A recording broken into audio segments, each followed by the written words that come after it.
So here I am with the Tourmech and an 80 grit CBN wheel. This thing cuts pretty well. I am running it with water in the trough, and that causes the water to fling everywhere. I don't think they really took that into account or thought that people would be using these so much for water grinding because it's not necessary to have the water, but I prefer it for various reasons.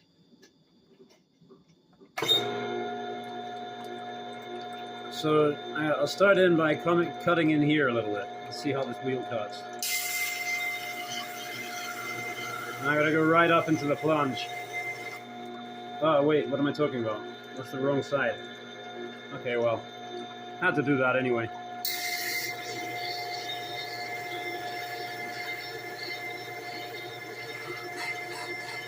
But yeah, the plunges weren't equal, so I'm gonna cut into the plunge as well.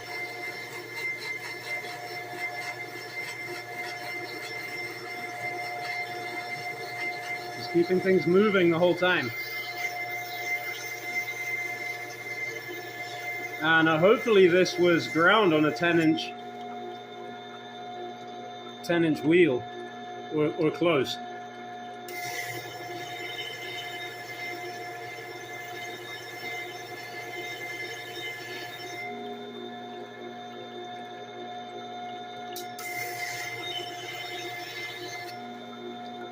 Okay. So I think it's something, what would you say, deeper than a 10-inch. But anyway, we'll be making it into a 10-inch. So you can see there where I'm taking off. And now I'm going to start taking off up here. Now another interesting thing that I'm sure I've noticed grinding blades is that because they have stresses in them, it's not really as simple a matter of grinding things straight, because you can be removing material in order to straighten, but the material that you're leaving has a stress in it that was causing the warp, and so in fact by trying to straighten it you're making it even more warped. So the thing is to keep moving around.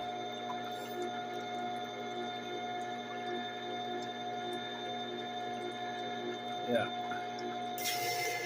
So the edge was bowed or bowed in like this. So I'm taking out of the middle here now, behind the edge. Kind of staying off the edge really for now. But I will be removing all of that edge steel in the process, no doubt. I might even do a little bit of that now. See about putting my little sway on the tip there a little more.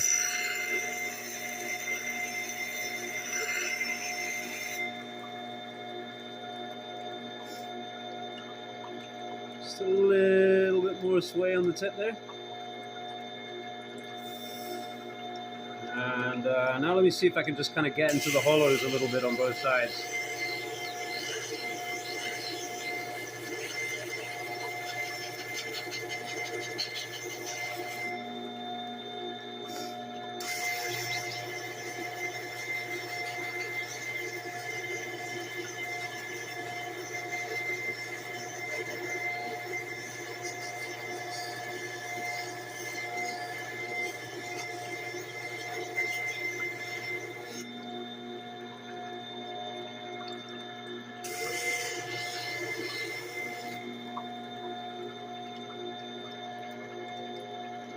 Okay, pretty nice and thin down at the heel now.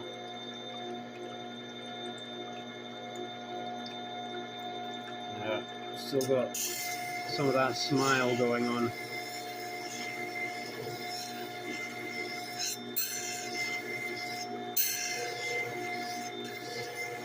Now I can be a bit more aggressive at the tip end here, since I cut off all the apex.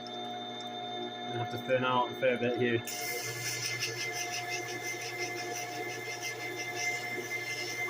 And again, this out here was warped off to the side, so it could be quite aggressive. I'm not trying to make everything perfectly straight, because to do that could involve removing a lot of the blade. I'm just trying to get it a lot better, you know? get it closer to the ideal.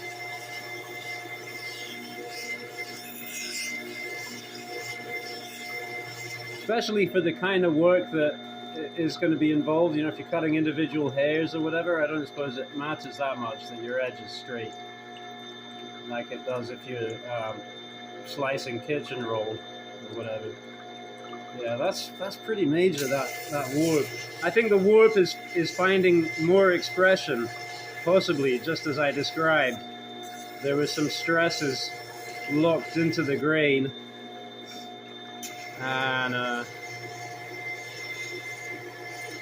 that's what we're seeing. But eventually it should start to straighten out a bit more overall. Yeah, that does look better.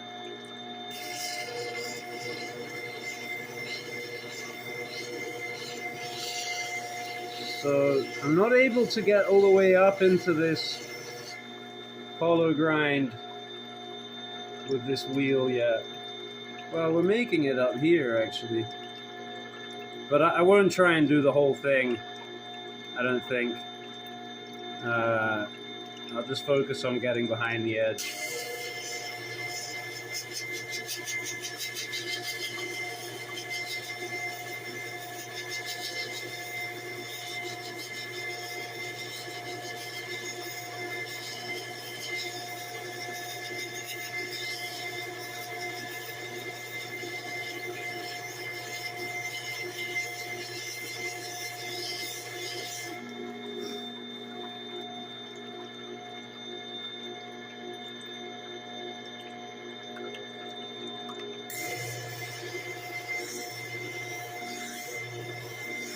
Yeah, it's interesting because for me it's the process of thinning out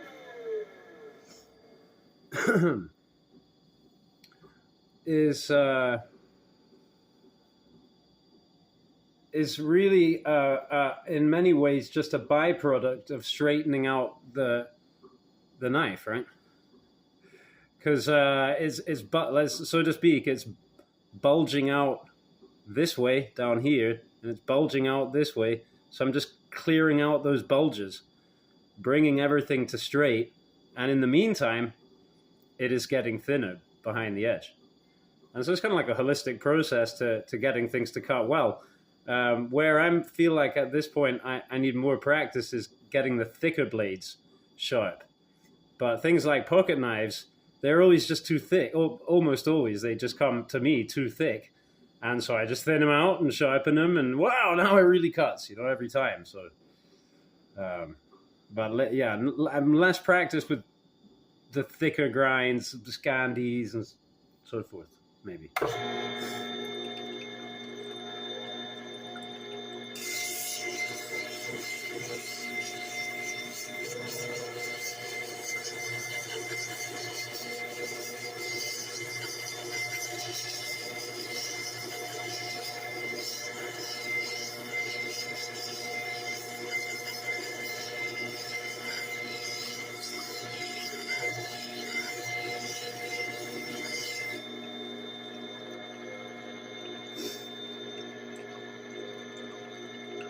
Right. So because of what I'm saying, how this has a kind of a bow in it, that means taking that out, I'm thinning the knife out more in the middle and less at the heel and less at the tip, which is kind of cool. I think that's kind of desirable, really, to have a more stout heel and tip, and then we can be really thin in the middle section on this blade. That kind of makes sense.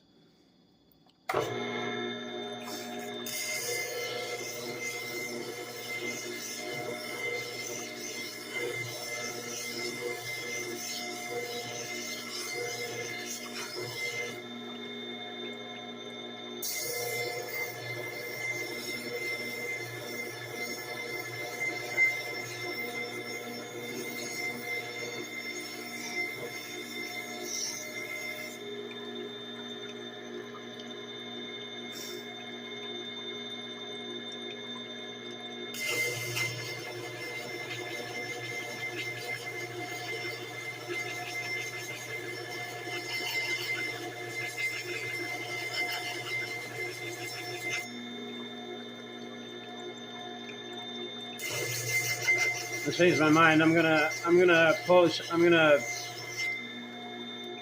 get the hollows, get all the way into the hollows on this grit.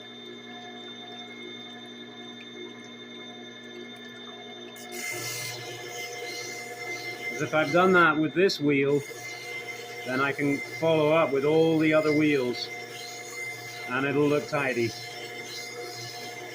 And I don't think it'll be too thin. I'm just raising the height of the bevels here a little bit. So we're higher here now than on this side a little. Just a hair.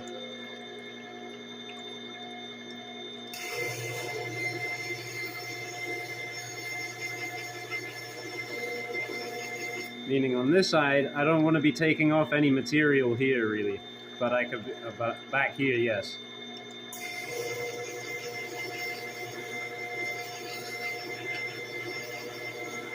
It's all about the pressure. It's all about where I'm putting the pressure right now. It would look exactly the same, only if my fingers could be here, I could be in the middle of trying to get the middle of the hollow there, I could be trying to get this. And then I use this rocking movement. That's what I saw the masters in Sheffield and Japan or whatever. Look like they're kind of doing the same thing. Edge trailing. Now later, I may also go edge leading, and I can flip the whole machine around, or I can just flip the blade around, which is usually what I do. I've kind of got used to using the machine in this orientation.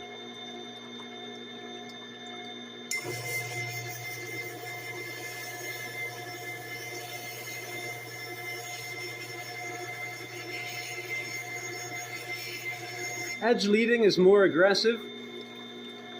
For grinding, I find edge trailing gives better control. For shaping, for getting what I want. And edge trailing on the apex will raise more of a burr. So that's maybe less desirable as a rule. So if I'm start forming a burr, I cut that, I flip the knife around and cut it off.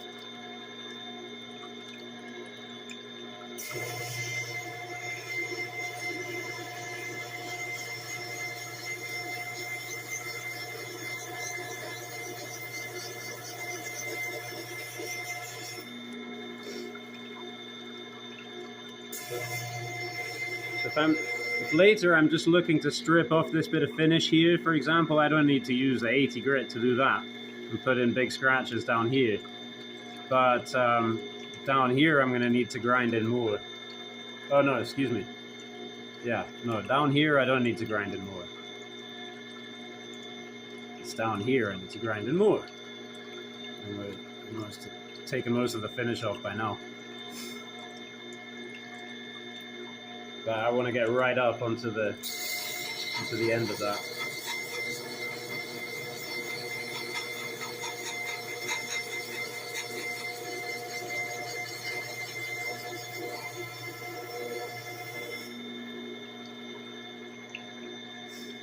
We can afford to be pretty thin at the heel as well. We just don't want it too thin at the tip.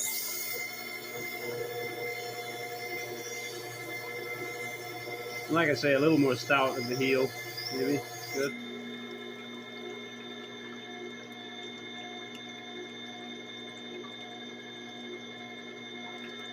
Yeah.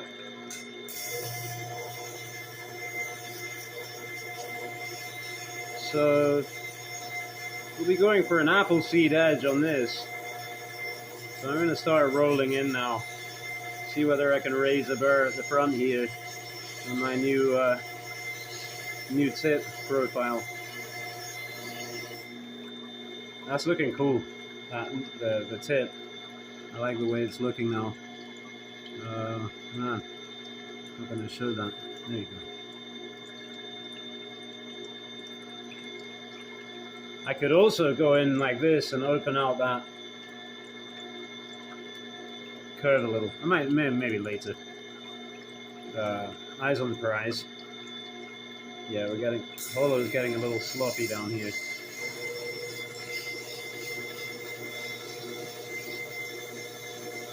Starting to see facets that I don't want to see. I gotta keep my angle now.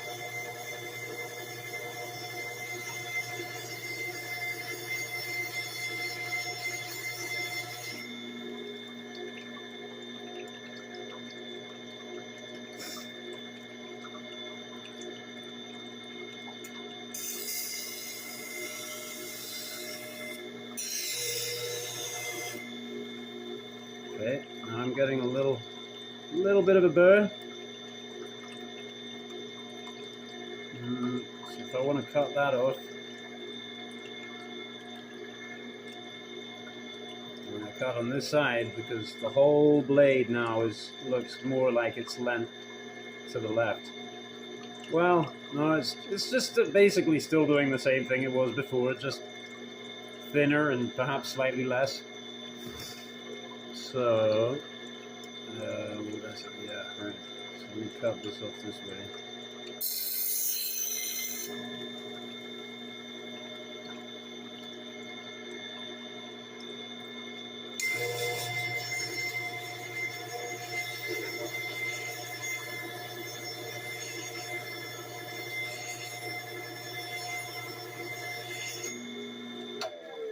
The way I see it, there's no sense in leaving a burr flapping around and rippling because it's pulling on all the steel behind it. So just cut it off. Now and then we just leave something more like a flat here, and because I cut it off fairly steep, and so that won't be interacting with the grain on the stone very much. Energy, frequency, vibration, my friends.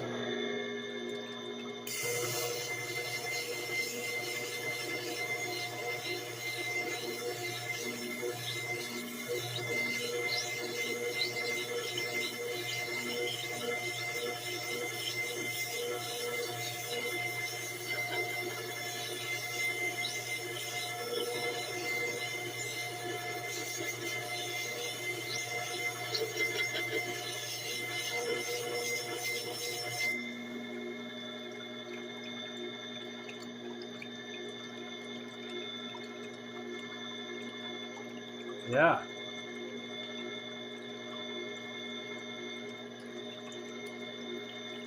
Oh, that's very thin now. That's really very thin. That's so thin right now.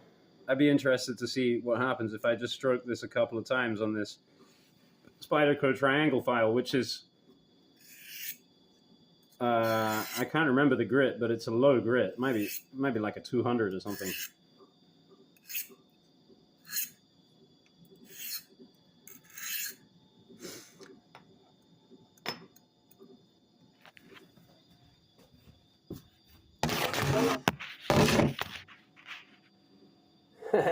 You know what's coming.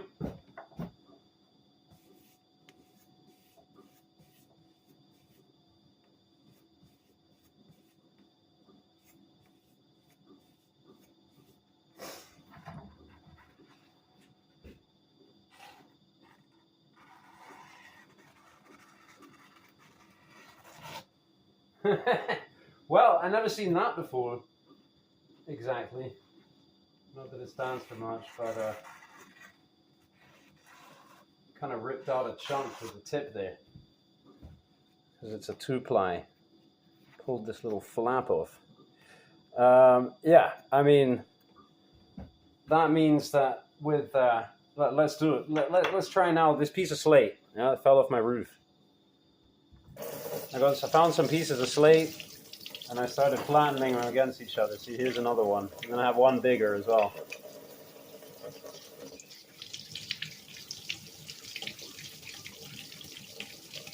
And this piece of slate works really well, as long as the steel is not too hard. For this, it'll probably be fine. Yeah, that feels good. So I'm going to keep my angle fairly steep still for now. I've got a lot of refining to do, but now the majority of the material removal is done. But of course, cleaning up all these deep scratches and everything, that can take a lot longer, depending on how much of a polish I want to go for, what kind of finish or whatever.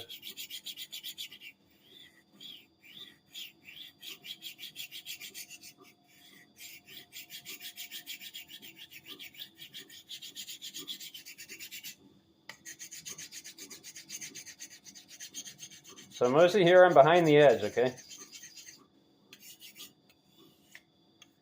Behind the edge now. Anything I'm doing on the apex is going to be very gentle.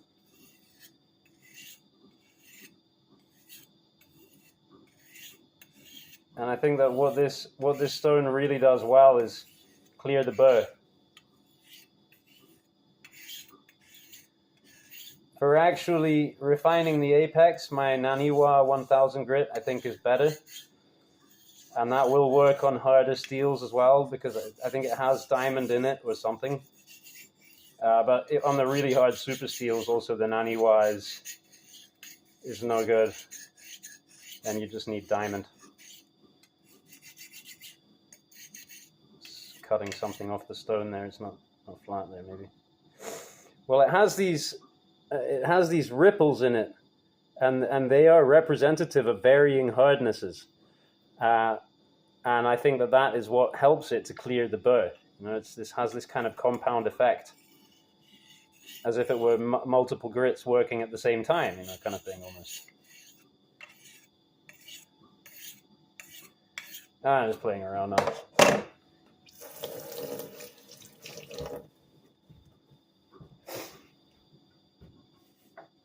So this is how I obviously dry the blade, but also it has a light stropping action.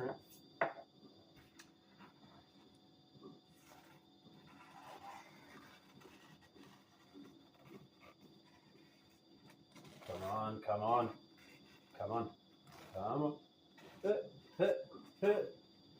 Okay, level 2.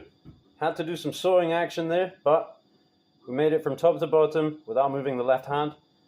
That's pretty sharp. We will get much sharper, but I will leave off this video for now. I thought I was going to make this video and tag it onto the other stuff that I just filmed, but that's way too much work. So I'm going to leave this as a standalone for anyone who really wants to suffer through 23 minutes plus of me regrinding. And then I'll make subsequent videos with my progress and my... it's cutting already. But, you know, for sure, I'll get her a bit better. Thanks for watching.